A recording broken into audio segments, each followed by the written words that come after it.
welcome to this special show on NDTV. We are focusing on the agriculture sector, what's Nirmala Sitharaman done for the farmers, done for crop productivity, done for crop insurance, and of course all the industry that is related to agriculture and allied industries as well. I have with me, in fact, industry leaders across the sector, and I'm going to first ask you for your initial comments on what Nirmala Sitharaman has presented today.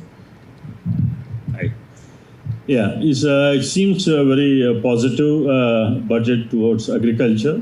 And so notably, if I talk about biotechnology and also its application for agriculture. So in most of her speech talks about the sustainability and resilience, etc. But here, agri-biotech is really allocated a good funding. So around 2,000 crores, that is first of its kind. And at the same time, there are several other focuses like innovation fund, there's a new creation, and also sustainable research, and also soil health. So these are the very, very important initiatives by the central government. Yeah, budget looks like positive or pro-agriculture budget. As Raj informed, 10 minutes on agriculture. But long way to go to make farming profitable and sustainable. I'll be talking on the farming sustainable or profitable, as well as crop production chemicals requirement to the India as well as to agriculture. Food and health, both big passions. Mr. Rajshekar, what's your take? You lead a leading organic chain, food chain. So one, I think this government's continued focus on sustainable agriculture. So they call natural farming. They want to convert about 1 crore farmers in the next 2 years. So that is one focus, I think, which will stand in good stead. Second, we are deficient in pulses and oil seeds. So the mission on pulses and oil seeds is extremely important. It may not be 100% self-sufficient, but to the extent possible, those three things, I think, for me, stand out. Compliments to the Finance Minister and the Government of India. This budget addresses some of the critical issues which we have been grappling with. One is the cotton technology mission. As all of you know, the textile industry is one of the biggest employers, and the input for them is cotton. And today, at the current productivity levels, I think we have a significant gap between, the million bales, what would have required, roughly around 47 to what we have. So the technology mission on cotton is a welcome development. The national mission on high-yielding varieties is the second biggest positive development. And the third one is where, the finance minister spoke about gene bank, which is extremely critical. So these are the three things to take away from the seed industry. Thank you.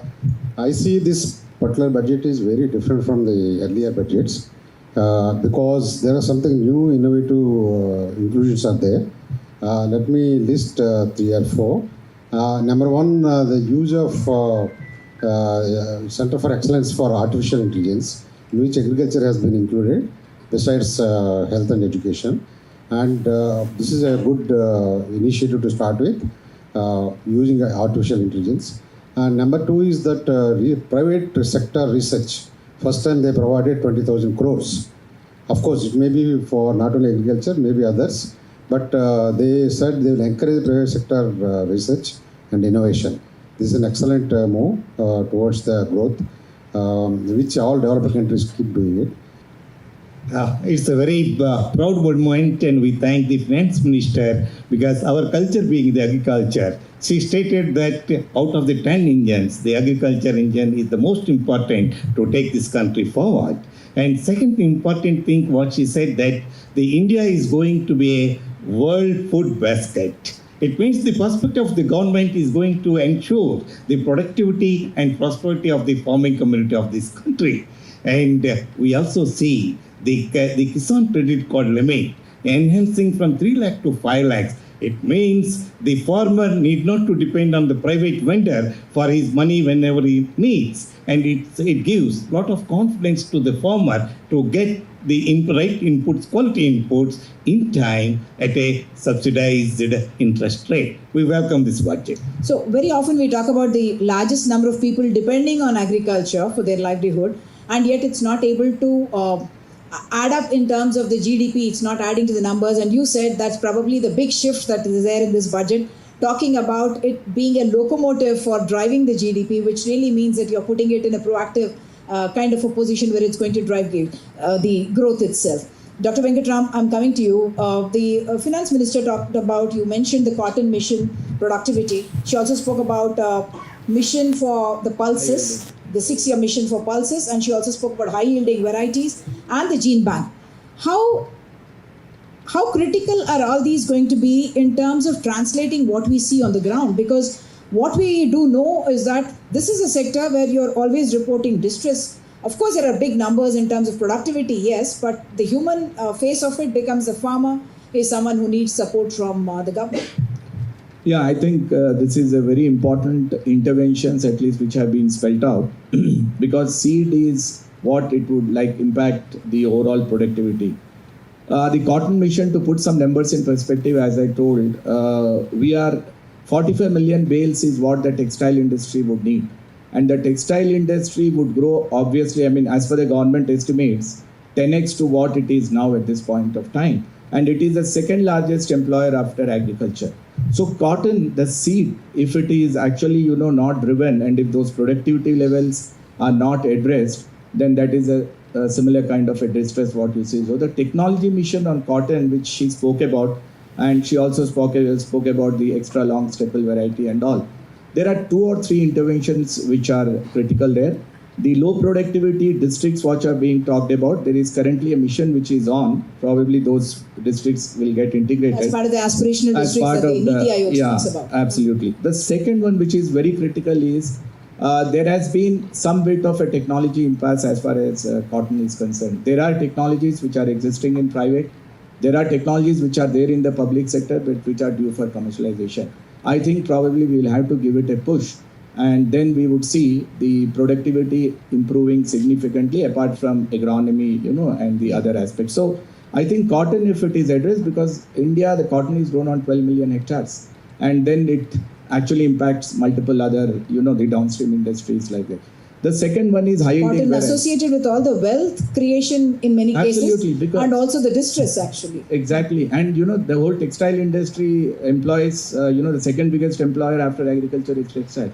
Now the second one is this whole high yielding seeds, and this everybody knows about it. India ranks very low in productivity. I'm talking about a per acre productivity across most of the crops, barring pearl millets, where we are actually better than the global average. So one of the fundamental issues is to ensure that there are high yielding varieties which are available to the farmer, either through a public sector or a private sector research. And how do you make enabling policies to address this? Yeah. To just give you some more numbers in perspective, the R&D investment, Department of Agriculture Research and Extension spends around 10,000 crores. It parts the overall agriculture budget, which is around 0.5% of the gross value add in agriculture. Typically, at least you should have 1% money which is spent on the R&D. But there is private sector which rough estimates are around 7 to 8%. So what we would say is that this 20,000 crores will have to go into more details, but encouraging private sector investment in research and development and building up enabling policies will actually go a long way.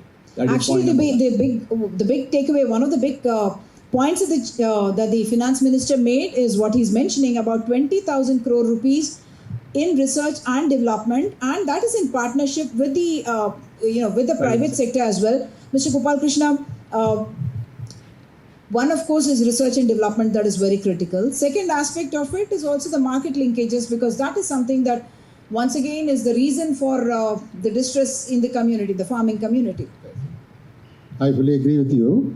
There was a target taken by Prime Minister that the income of the farmer has to be doubled. Income doesn't mean the revenue, it is a profit of the farmer should be doubled. Are we ever going to see it? Because that is something that for which deadlines were set but not met. No, I think we are going to see it. It's not very difficult. I'll tell you how. See, basically the farmers, the problem is the price realization. At the time of sowing the crop, the price is very high, so everyone goes for that crop. At the time of harvesting, price drops so drastically. Then there is a distress sale. This is happening for many commodities and frequently, almost every year. So how the farmer will get profit out of that? If if you are not protecting the price. Now, one way of saying is that you give the minimum support price from the government, which is to some extent possible, not very much. Government also has got limitation. So the other way of doing it. There is a criticism that she never mentioned MSP, which has been a demand and legalizing of it. So the other way of doing is you go more on a digital route. So now we talk so much use of artificial intelligence in all the sectors, but we don't talk much on agriculture. Today, the first time I say that she has included agriculture in the Center for Excellence for Artificial Intelligence. Now, how it is possible? I'll tell you the experience we have already. One success story, that is ENAM, Electronic National Agriculture Market. This is an e-commerce platform on which the commodities, agriculture commodities, are traded across the country. This is there last 5 years, and then the result is already 3 lakh crores worth of commodities have been transacted on this platform. Mr. Mohan Babu, this one, sustainability you're talking about and price realization for the farmer. What is really going to be that method, you think? He spoke about having marketing linkages and also predicting like China does, and therefore able to buy all the crop with the prices. But the kind of things that we have seen happening with climate playing truant all the time, and supply demand never seem to match, despite all the tech that we seem to have. What do you see as the game changer from this budget that could improve the lives of farmers and the industry? I go for 2 points which Gopal Krishna has raised, and as well as we spoke in the beginning comments. The first one is putting in a clearly earmarking 20,000 crores for R&D. When R&D is good and you can segregate through with the help of what kind of company which is spending more on R&D and companies which are not doing that. And that will segregate your good quality of seed coming in or even any other input coming out of the R&D centers. Now that will help to the farmer to generate better productivity from the land that they are having. Now the second piece that I take from the budget is the way she spoke about this 100 districts with a very good passion. And I see a very critical point that they touched upon is the low productivity. She's not going for the high productivity areas. If you segregate the geographies today, seed growth or seed production areas are in the areas where the productivity is already high. And everyone knows in the country that our seed production areas generate more revenue per acre. As Gopal Krishna said, it is not the production itself, but how much revenue you generate from the acre, right? So that's where she touched upon it. And I feel very strongly that if we go into this, create seed hubs, because why I'm saying seed hubs are very, very important. You go back 10, 20 years when IT hubs were created. And today we are a big engine for providing the IT specialists to the world. One of the distress that farmers always mention to us, even pre-budget, when we go and speak to farmers, they speak about the availability of fertilizers, DAP, urea on time, not being able to source it, access it. Do you see anything in the budget that helps it? Of course, she has announced that in Assam we are going to have a new unit, 3 units that they reopened. Will that be able to take care of the anxiety and the distress of the farmers? They very often I see they panic when they don't get these inputs. We should appreciate, Madam, the Government of India for the initiatives what they have taken. Even during the period of the Corona time, our farmers, government could able to supply the fertilizers through industry by giving the proper subsidy on fertilizers. Now, as today also she has said that in northeastern state, where there is no fertilizer plant at this juncture, they are going to start urea the plant. Similarly, the gap, there is not going to be much, but please remember that majority of the raw materials required for the chemical fertilizers are being imported. Now, Government of India is focusing how to improve the fertilizer use efficiency. How can we reduce our dependence on the other countries? Was there anything on nano fertilizer, micro fertilizer? They are now focusing, and industry is focusing in developing the alternative to the bulk fertilizers. The nano is one such technology. At present, nano is that if you have to talk in terms of our cell technology, it is at 1G, and the long way to go in the future. Definitely, the alternative fertilizers are going to emerge. Here, I may appeal to the farming community, to extension industry is please promote organic along with the chemical fertilizers. Chemical fertilizers and organics, they are not competitor to each other, rather they are complementary to each other. Chemical fertilizers are like biryani, organic manures are like curd rice. If we don't eat the curd rice, what happens to our stomach? It is happening to our soil. It is our social responsibility to promote soil testing, and we should promote judicious use of the fertilizers along with the organic manures. Actually, one of the things that the finance minister mentioned was about 5 crore soil samples that they want, in fact, tested, because when we're talking about good crop, you talk about the seed, you talk about the plant health, you talk about the soil and its health as well. Dr. K.R.K. Reddy, this one, she spoke about 2,000 crores for biotechnology research, and also speaking about at a time when we are a little worried about youngsters moving away from agriculture, and will we even have a next generation of farmers. She's talking about bringing in trained, scientifically trained manpower or women power into the farming community. See, if you look at all the three streams are given equal weightage, on-farm and off-farm. On-farm, we talk about genetically modified. There is a lot of thrust on it. There is a lot of budgets also allocated for improved varieties or hybrids, apart from the organic farming and also natural farming. This is one stream on farm, and off farm is, as you said, the rural youth or rural farmers are including the startup ecosystem. What we see here, there is a lot of allocations for startup ecosystem, especially in the research that goes into agriculture. The third one is about the manufacturing sector. They also announced like biomanufacturing. So biological, that means if you talk about soil health management, these 5 crore soil samples across the country is a huge number. So that they want to map fertility of the soils across various agroclimatic regions. Fertility, is it? Suitability as well. Soil fertility, yeah.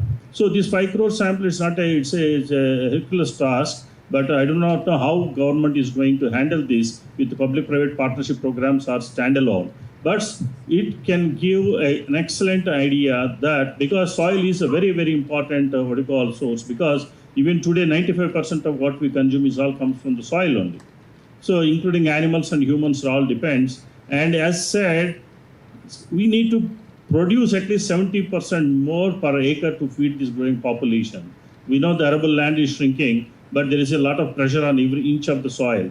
Therefore, we need to produce more. Therefore, soil health is very, very important, critical component.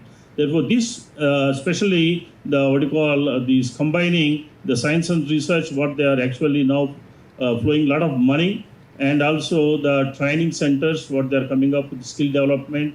And the third one is on-farm. All these things, I think, given equal weightage, and also it's a good fillip to the agriculture.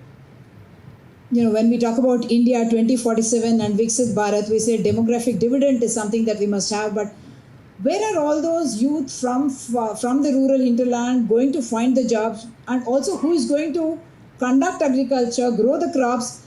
The minister very optimistically spoke about rural youth coming into agriculture. Do you see that happening in the future? Can it actually become an attractive option for the youth? Because whenever I travel in rural India, everyone says, no, my son will not do this. My daughter will not marry a farmer even. Yeah. Oh, long way to go. I'm son of farmer. I've studied agriculture, but I'm not into farming. I'm into farming, but not seriously into farming. Because agriculture is not profitable as of now. Whatever we have been talking about, positive buzz about this budget or previous budgets or coming budgets, if those days to now, there was food shortage in this country to feed the maybe 30-40 crore population. Now we are self-sufficient for 150 crore population or so. But until we make agriculture profitable, farmer may not continue farming, farmer son may not come to agriculture, and Prime Minister, Finance Minister was talking about retaining the youth, rural women, it is possible by skilling up, and it is possible when you make farming profitable. Atmanirbhar Bharat. We have been talking this from COVID time. As India or Bharat, we have realized that something is Atmanirbhar Bharat is required. From those days, during COVID days, except pharma industry, the only industry which worked is agriculture. 365 days without fearing for the mask or without fearing for the virus and all. So on an optimistic note, the challenges ahead, certainly the first few steps have been taken. Many of the panelists, of course, called this a very optimistic budget. Thank you very much for all your insights and value additions to our debate. But the road ahead certainly full of challenges still, with many of the panelists actually mentioning which are the areas where they would like to see more work done and more investment also brought in. That's it then on this special show. Thank you so much for watching.